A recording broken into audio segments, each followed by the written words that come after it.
내가 처음에 내게 말하던 나팔 소리 같은 그 음성이 이르되 올라오라.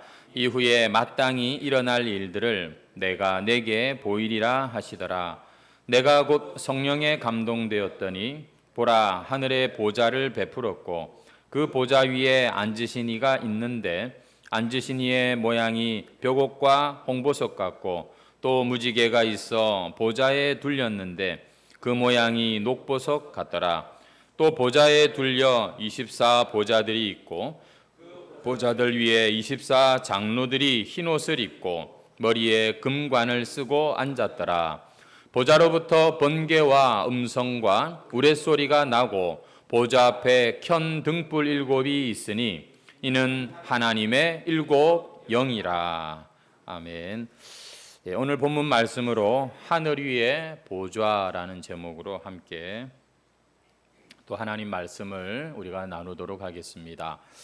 사람들은 이 요한계시록에 대하여서 사실 선입견이 있습니다. 어려운 책이라는 것이죠. 읽어도 무슨 말을 하는지 도무지 모르겠다고 그렇게 많이들 말을 합니다. 하지만 또 그렇다고 계시록에 대해서 완전 전혀 모르는 건 또 아닙니다. 대충 계시록이 어떤 내용인가는 알지요. 바로 하나님의 심판에 관한 말씀이라는 것은 대부분 다 또 알고 있습니다. 이 심판에 관한 내용이 이 계시록 이제 6장부터 시작이 되는 것을 우리가 보게 되는데, 우리가 오늘 읽은 이 4장과 5장은 어떤 내용인가? 여러분, 우리 앞에 1장은 어떤 내용이었는지 기억이 나십니까? 요한이 반모섬에 유배되어 있다가 그곳에서 이제 주님의 방문을 받고 계시를 받는 그런 내용이지요. 2장과 3장에서는 소아시아에 있는 7 교회에게 주님께서 이제 말씀을 주시는 그런 편지의 내용이 되겠습니다. 교회에 보낸 편지니까 이건 우리한테 그대로 적용이 되는 그런 말씀이었죠. 교회인 우리에게 주시는 말씀입니다. 앞서 계시록이 심판에 관한 책이라고 했는데 사실 우리 믿는 자들에게 여러분 직접적인 관계가 없습니다. 6장부터 시작되는 이 심판에 관한 내용은 세상이 불순종하더니 거역하더니 결국 이렇게 망하는구나, 이렇게 우리가 보고 깨닫고 고개만 끄덕이면 되는 겁니다. 왜냐하면 이 계시록은 믿는 자에게는 위로와 용기를 주는 책이고 믿지 않는 자들에 대한 심판의 말씀이기 때문에 그런 것이죠. 그 중간에 4장과 5장을 이제 우리가 몇 주에 걸쳐서 살펴보게 될 텐데, 4장은 여러분 이렇게 기억하시면 됩니다. 성부 하나님에 대한 그런 내용이다. 그럼 5장은 뭐냐면 성자 예수님에 대한 그런 내용이다 보시면 됩니다. 6장부터 심판의 이야기가 시작되는데 4장에 보니까 성부 하나님께서 세상을 심판하시는 분이구나. 5장에 보니까 예수 그리스도를 통해서 세상을 심판하시는구나. 그 정도로 여러분들이 이해를 하시고 이 계시록의 말씀을 들으시면 되겠습니다. 지금 우리가 읽는 이 계시록은 다 보면 이런 구조가 있고 연결이 되어 있는데, 이건 이제 앞으로 차츰차츰 우리가 또 살펴보게 될 것이고, 지난주에 여러분 3장 마지막 절에서 라우디게아 교회에 관한 그런 주님의 이 말씀을 우리가 살폈는데, 마지막이 어떻게 끝났는지를 다시 한번 보시겠습니까? 21절을 보시면은 3장 21절이겠죠. 이기는 그에게는 내가 내 보좌에 함께 앉게 하여 주기를, 내가 이기고 아버지 보좌에 함께 앉은 것과 같이 하리라. 이렇게 마무리가 되고 있는 것을 보게 됩니다. 승리한 교회가 성부 하나님의 보좌, 성자 예수님의 보좌에 함께 앉는 이런 일들이 있을 것이다는 약속으로 이렇게 3장이 끝났고요. 오늘 보게 되는 이 4장은 바로 그 주님이 말씀하신 그 보좌, 하나님의 보좌, 하늘의 그 보좌에 대한 설명으로 시작되는 것을 우리가 보게 됩니다. 1절을 다시 한번 보시겠습니까? 이 일 후에 내가 보니 하늘에 열린 문이 있는데, 요한이 보니까 하늘이 확 열리는 환상을 보게 되는 것입니다. 그리고 2절부터 3절 계속해서 우리가 읽은 내용이 뭐냐면 그 하나님의 보좌가 어떤 모양인지 어떤 상태인지를 또 그 보좌에 누가 같이 있는지 이런 얘기가 우리가 오늘 읽은 본문의 내용이 되겠습니다. 이렇게 하늘이 활짝 열려서 하나님의 보좌가 보이는 여러분 이 환상, 이것을 요한이 지금 보고 이렇게 기록을 하고 있는 겁니다. 본격적으로 계시가 이제 시작이 되고 있는 거예요. 하나님의 보좌부터 지금 보여지고 있는 겁니다. 사실은 이런 환상은요, 요한만 본 거는 아니에요. 구약에 보면 많은 선지자들이 이런 환상 가운데에 하나님의 말씀을 받는 것을 보게 됩니다. 이사야도 환상 중에 보좌에 계신 주님과 그 옆에 천사들을 보고, 또 에스겔 같은 경우는 유배된 바벨론 그 그발 강가에서 하늘이 열려서 참 하나님의 그 아주 영광스러운, 무서울 정도로 영광스러운 모습을 또 보는 것도 성경에 보면 나와 있습니다. 이사야나 에스겔이나 다 하나님의 말씀을 맡은 자들인데요. 그 일이 만만치가 않은 일입니다. 왜냐하면 하나님 말씀 전한다고 해서 사람들이 마음을 열고 그 말씀에 청종하고 이러면 얼마나 좋겠습니까만 대부분이 그렇지를 못했어요. 아무리 선지자들이 하나님의 말씀을 전해도 백성들은 다 제각각 자기 길로 그렇게 갔던 것이 구약의 사실 역사 아닙니까? 그 와중에 선지자들까지도 무시를 당하고 많이 죽임을 당했다고 주님도 친히 말씀하셨죠. 그러니 여러분 이렇게 힘든 일을 맡았으니까 여러분 이들에게는 이런 하늘 보좌를 보는 이런 환상도 아마 필요하지 않았을까 생각해 봅니다. 마치 힘든 일을 앞둔 머슴한테 밥을 많이 먹이는 것 같은 그런 것과 좀 비슷한 것 같아요. 하나님의 말씀을 맡은 이 선지자들, 지금 우리가 이 본문에는 이제 요한이 또 그 일을 지금 하고 있는데, 이런 특별한 체험을 통해서 그들이 그 일을 또 참 감당하는 것을 보게 됩니다. 하지만 아무리 특별한 체험을 하나님이 그들에게 주신다 하더라도 사실 말씀드린 대로 말씀 가서 전해본들 그 말씀을 이 받는 자들이 많지가 않았습니다. 구약의 역사적으로 전체적으로 보면 사실은 그 많은 사역들이 실패했다고도 볼 수가 있습니다. 결국 이스라엘은요, 그 사명을 감당하지 못하게 됐지 않습니까? 이런 것을 생각하면 참 하나님의 일이 우리에겐 참 너무 버겁다는 생각을 해봅니다. 하나님께서 사랑하는 자기 종들에게 내가 너를 믿고 내 말을 너에게 맡겼다. 열심히 가서 전해라. 하지만 만만한 일은 아니다. 그래서 너가 용기 잃지 말라고 이렇게 환상도 보여주는 거다. 그러니 지나치게 사람들의 반응에 의식하지 말고 나 여호와 앞에서 성심껏 너의 일을 하거라. 그래도 사람들은 네 말을 듣고 돌이키지는 않을 거다. 그래도 너는 열심히 전해라. 여러분, 뭔가 말이 안 되지 않습니까? 열심히 해라. 그런데 실패할 거다.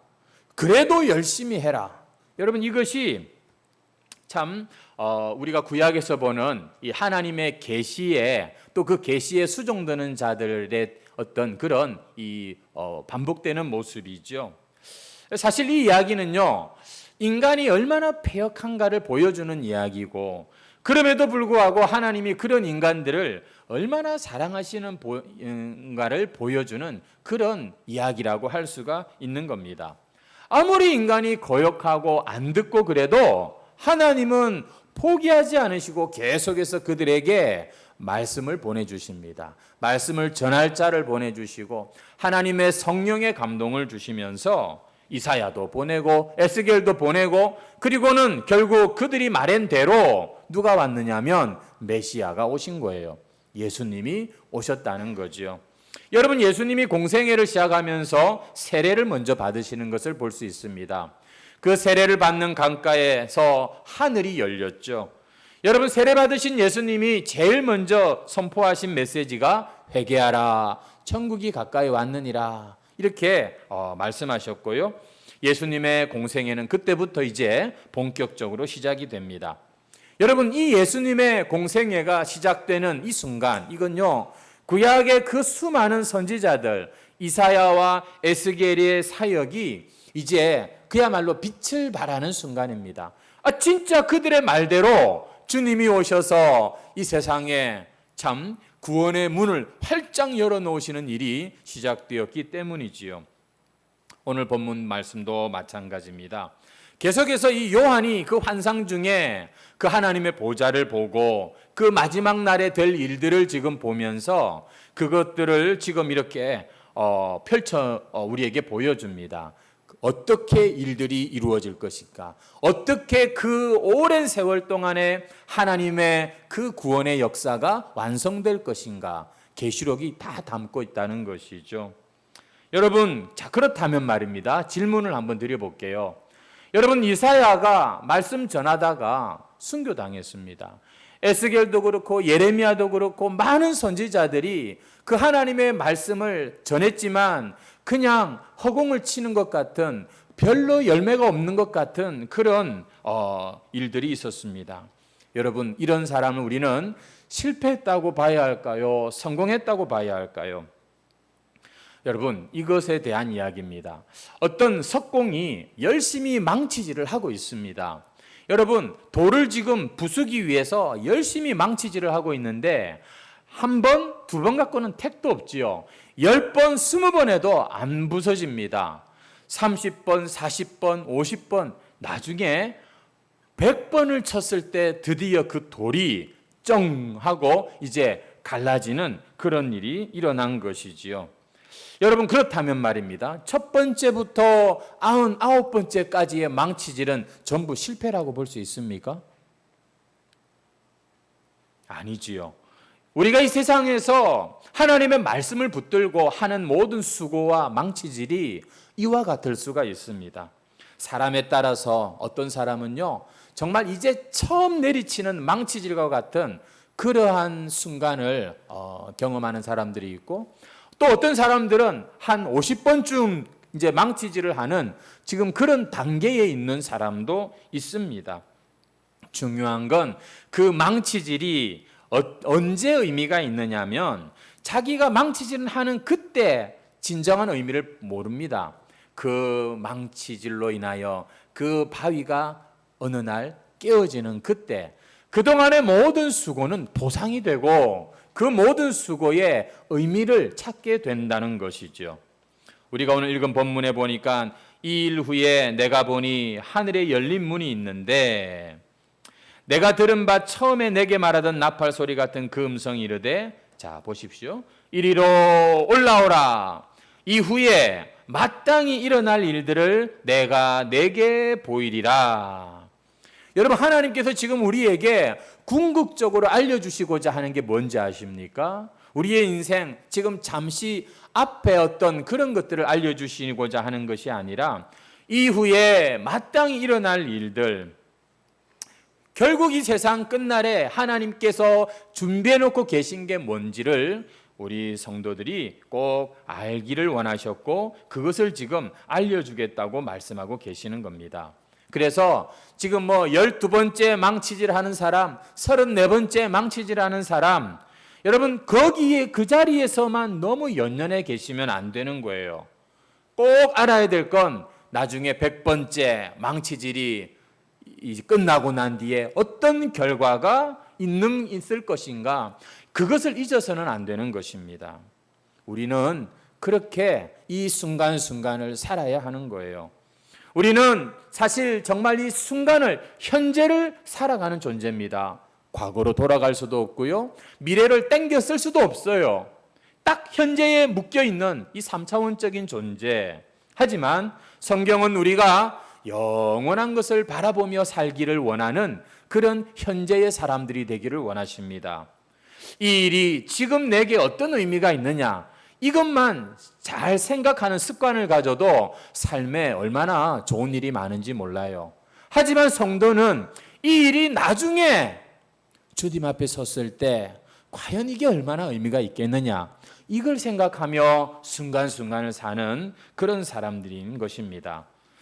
어떤 교인이 예배를 마치고 나가면서 목사에게 그렇게 말했습니다. 목사님, 오늘도 은혜로운 말씀 감사합니다. 이제 우리는 참 만만치 않은 이제 현실 세계로 이제 우리는 돌아갑니다. 참 맞는 얘기지요. 말씀을 받았으면 거기서 머무는 것이 아니라 이제 현실 세계로 돌아가야 하는 것이죠. 그 현실 세계가 무엇입니까? 당연히 하나님이 주인이신 이 세계, 예수 그리스도의 십자가로 말미암아 회복된 하나님의 은혜가 선포된 이 세계, 이 세계가 우리 성도들이 사는 진짜 세상이어야겠지요. 하지만 그 교인이 말하는 뜻은 그런 게 아니었습니다. 말씀은 좋지만 하나님이 주인 되신 세상이 아니라, 하나님의 은혜가 중요한 것이 아니라 돈이 왕노릇하고 신과 같은 그런 힘을 가진 세상, 주님의 그 십자가는 역사적인 진짜 이야기가 아니라 성경에 기록된 그저 기독교의 종교 이야기에 불과한 아무런 소망이 없는, 그저 힘이 있어야 살아남을 수 있고 돈이 있어야 뭔가를 할 수 있는, 이 눈에 보이는 요걸 지금 현실 세계라고 말하는 그런 성도가 있다면 여러분, 그것은 진짜 현실 세계가 아닌 거예요.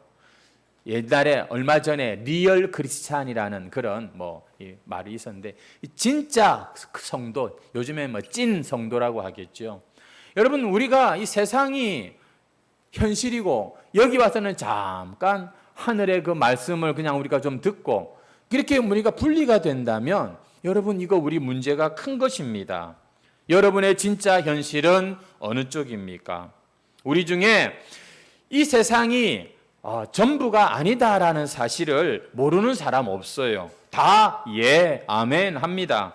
이 세상에 속한 모든 것은 성경 말씀대로 나중에 다 심판의 대상이 될 거라는 것도 압니다. 그런데도 이상합니다. 이 심판받을 이 세상의 관점으로, 이 세상의 시각으로 자기의 인생을 바라보고요, 그리고는 이 세상을 보면서 살아갑니다. 전혀 믿음의 눈을 떠서 보지를 않는 거예요. 정말 세상이 가르쳐준 그 시각을 충실하게 받아가지고,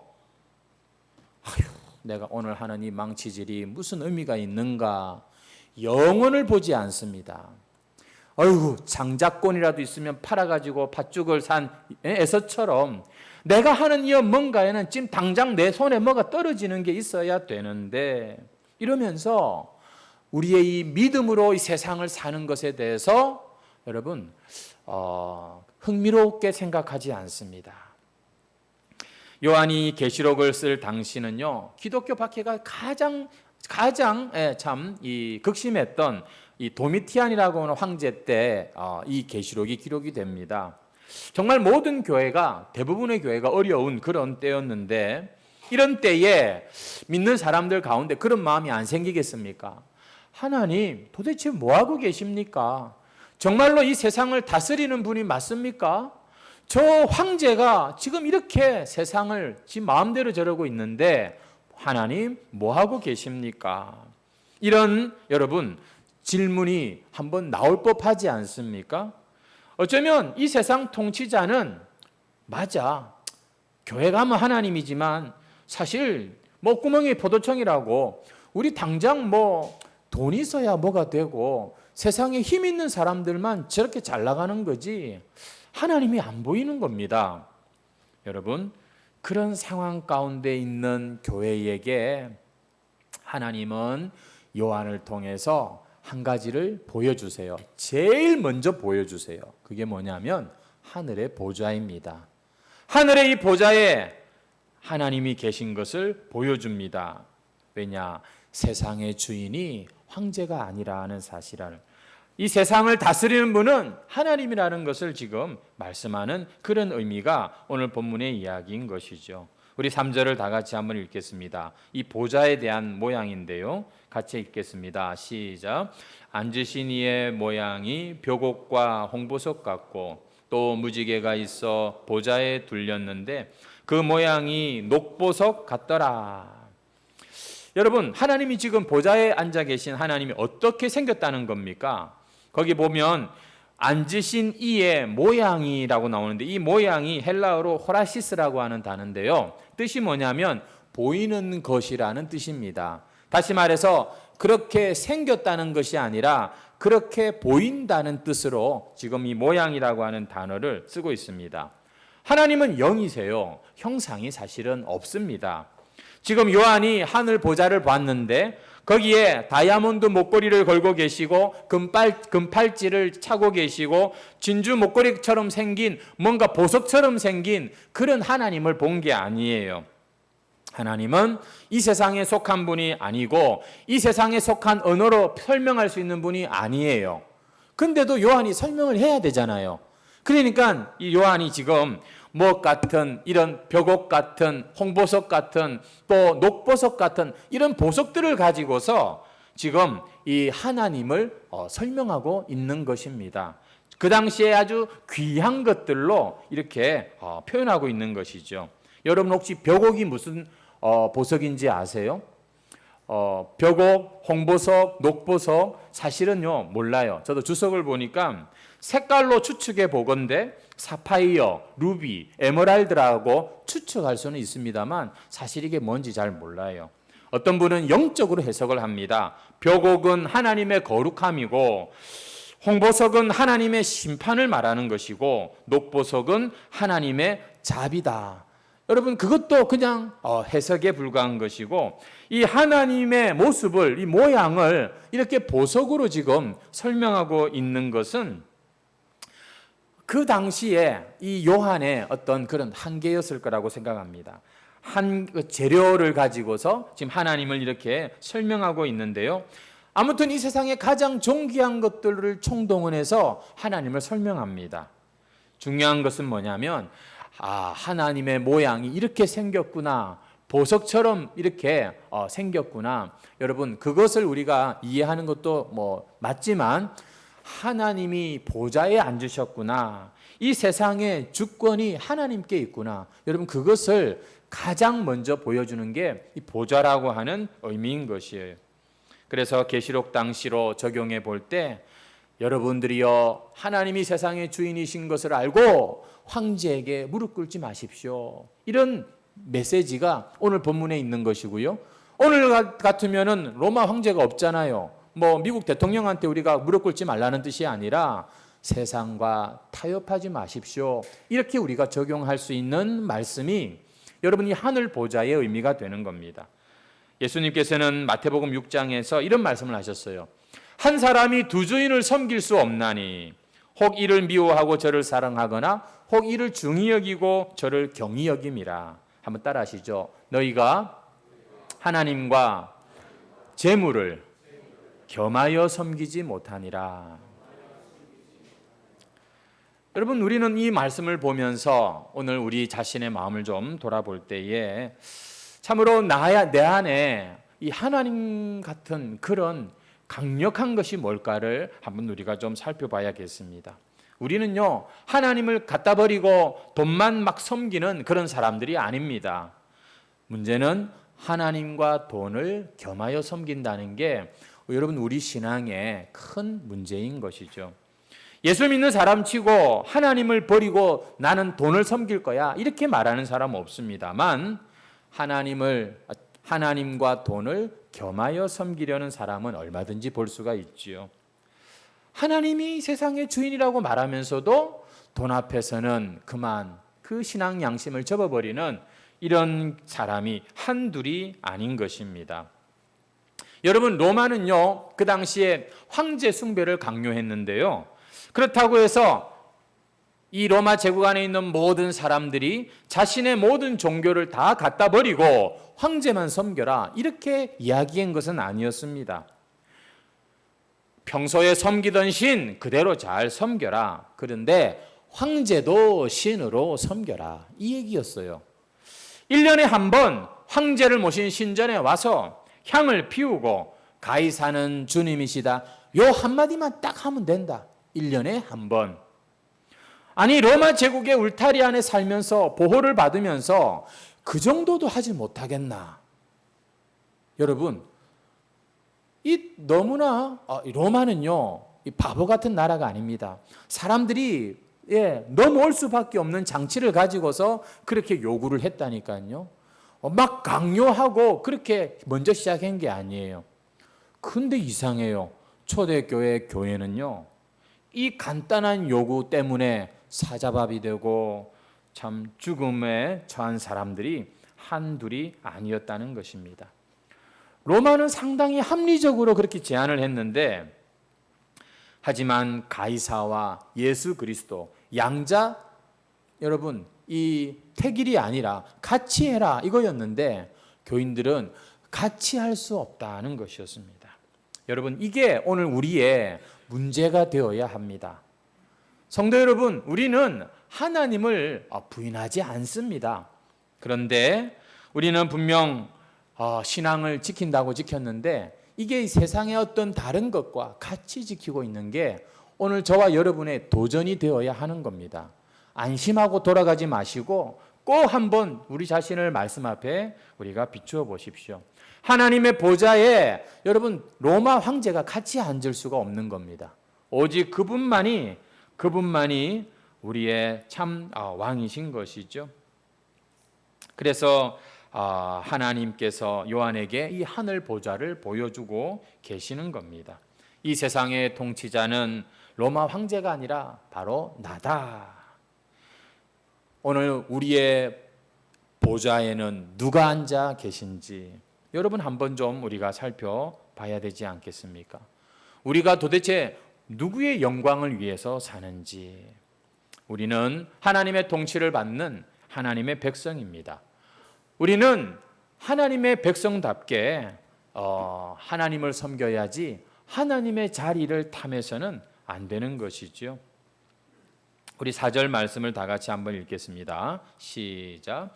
또 보좌에 둘려 24 보좌들이 있고 그 보좌들 위에 24 장로들이 흰옷을 입고 머리에 금관을 쓰고 앉았더라.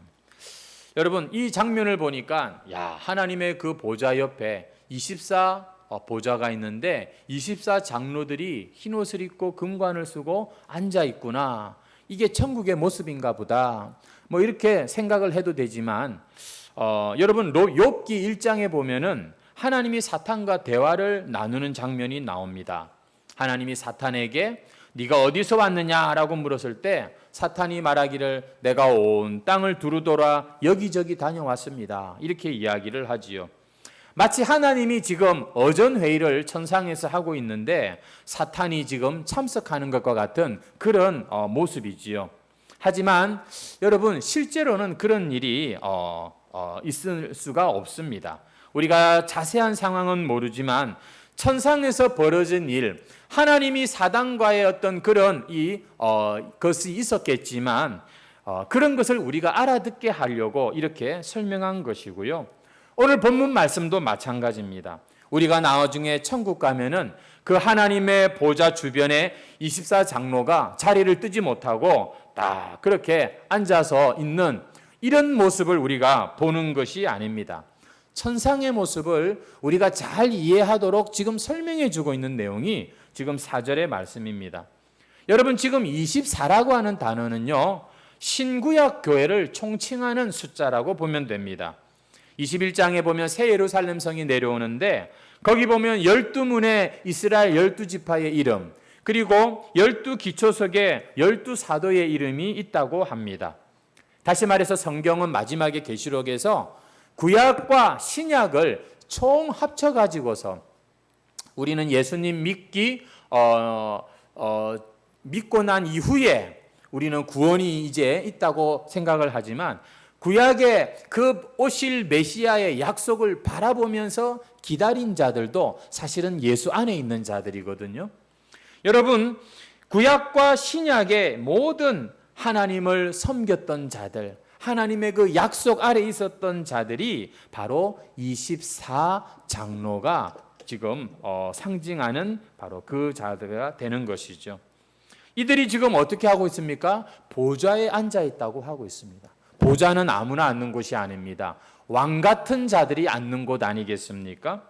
여러분, 나중에 우리가 읽지는 않았지만 10절, 11절에 가면 이 장로들이 하나님을 예배하는 그런 내용이 나옵니다. 제사장의 성격을 보여주는 거죠. 다시 말해서 왕이면서 제사장인 이들, 이 24장로는 바로 예수 믿고 구원받은 저와 여러분을 상징하는 그런 존재가 되는 겁니다. 우리가 앞에서 서머나 교회, 빌라델비아 교회, 라우디게아 교회 쭉 교회들을 살폈을 때에 주님께서 이렇게 말씀하셨어요. 죽도록 충성하라. 생명의 관을 주겠다. 서머나 교회에 이런 말씀을 하셨고요. 사대 교회에는 그들에게 이기는 자는 흰옷을 입게 하겠다. 이렇게 약속하셨습니다. 라우디게아 교회는 뭐라고 약속하셨는지 기억하십니까? 이기는 자를 보좌에 앉게 하시겠다. 여러분, 지금 4절 말씀을 가만히 보니까 그 머리에 관을 쓰고 흰옷을 입고 보좌에 앉은 이 24장로가 알고 봤더니만 이긴 자들, 바로 성도들의 모습을 지금 보여주고 있는 거예요. 여러분, 이 24장로는 하나님의 백성 전체를 대표하는 그러한 사람들입니다. 이것이 바로 나중에 우리의 모습이라는 것을 성경이 지금 보여주고 있는 거죠. 어떤 모습? 하나님의 보좌에 주님과 함께 앉는 바로 그런 모습이라는 것입니다. 이곳이 바로 천국이다, 하나님의 나라다 말씀하고 있는 것이죠. 그러면서 5절 말씀으로 우리가 넘어가 보면은 이제 번개와 음성과 우레소리가 나고 이런 말이 나오죠. 여러분, 번개, 우레, 이런 음성, 이것은 지금 하나님께서 그 자리에 함께 임재하고 계신다는 그런 하나의 이 모습이 되는 것이지요. 제가 예전에 군대에 있을 때 사단장만 들어와도요, 이 군악대의 연주가 얼마나 멋진지 모릅니다. 연주 가운데 사단장이 들어옵니다. 아마 대통령이 오는 자리에도 그런 이 가운데에 아마 등장하겠지요. 요새는 체육 선수들, 운동 선수들이 경기장에 입장할 때 막 그런 그 사람의 무슨 노래가 있다고 들었습니다. 여러분, 하나님께서 이 세상에 임재하실 때 어떤 음악이 들릴까요? 어떤 이에게는 놀라운 음악 같은 소리로 들릴지도 모르겠습니다만 아마 믿지 않는 자들에게는 아마 무시무시한 소리가 들릴 겁니다. 바로 천둥 소리, 번개 소리, 이런 우레와 같은 큰 음성 같은 것이라고 보는 것이죠. 그래서 실제로 나중에 가면요, 7인, 7나팔, 7대접 이런 이야기들이 이제 막 나오는데 그때마다 함께 나오는 단어들이 뭐냐면 우레소리, 음성, 번개, 지진 이런 것들이 같이 심판의 그것과 함께 나타나는 것을 보게 됩니다. 무슨 말씀을 드리고 있는가? 지금부터 일어날 모든 일들은 다 내가 하는 것이다 하면서 하나님께서 지금 당신의 그 등장, 당신의 그 자리에 함께 계시는 것을 이렇게 지금 보여주는 것이 바로 이 번개와 음성과 우레소리의 의미라고 하는 것이죠. 어차피 이 세상은 하나님이 심판하실 수밖에 없죠. 하나님 외에 누가 세상을 심판하겠습니까? 번개나 음성, 우레소리가 없어도 하나님 하시는 일이 분명하지요. 그런데도 굳이 오늘 본문에 보니까 여러분, 하나님의 이 임재하는 이 자리에 우레소리와 번개와 음성이 있는 것을 봅니다. 하나님이 하신다는 걸 강조하는 내용인 것이죠. 성도 여러분, 우리의 삶에 이런저런 일들이 많이 나타날 것입니다.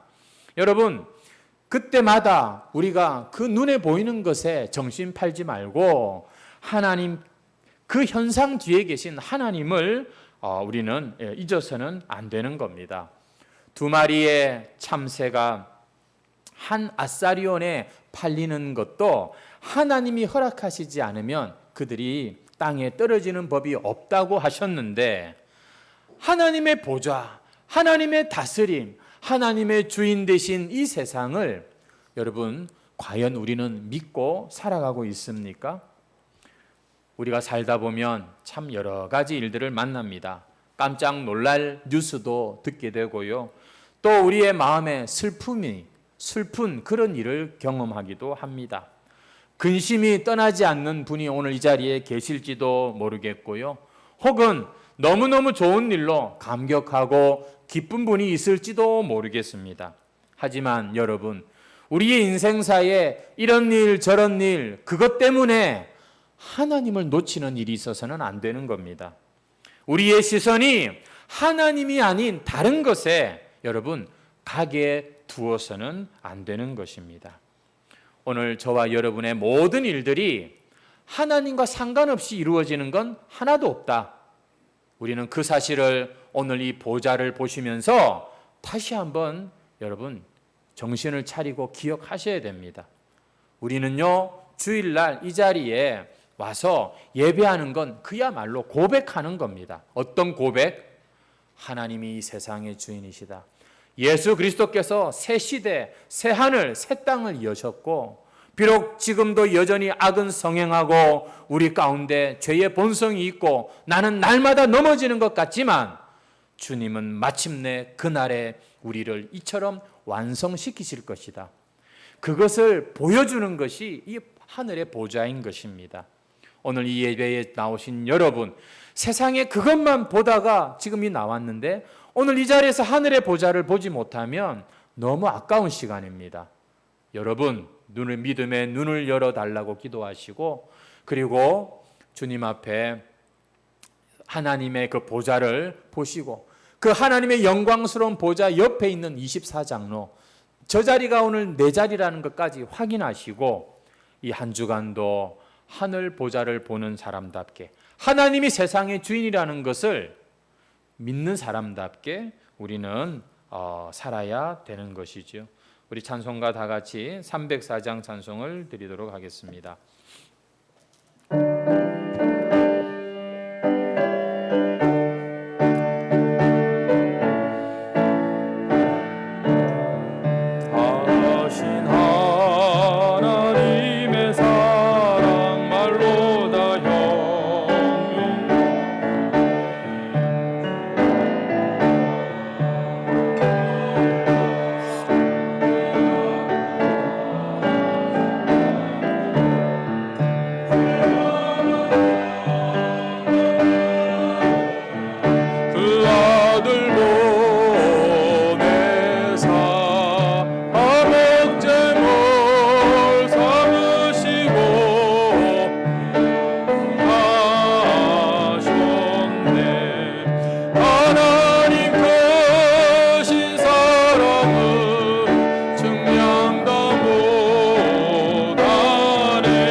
이 시간에 우리 말씀을 기억하시면서 한번 다 같이 기도하시기 바랍니다.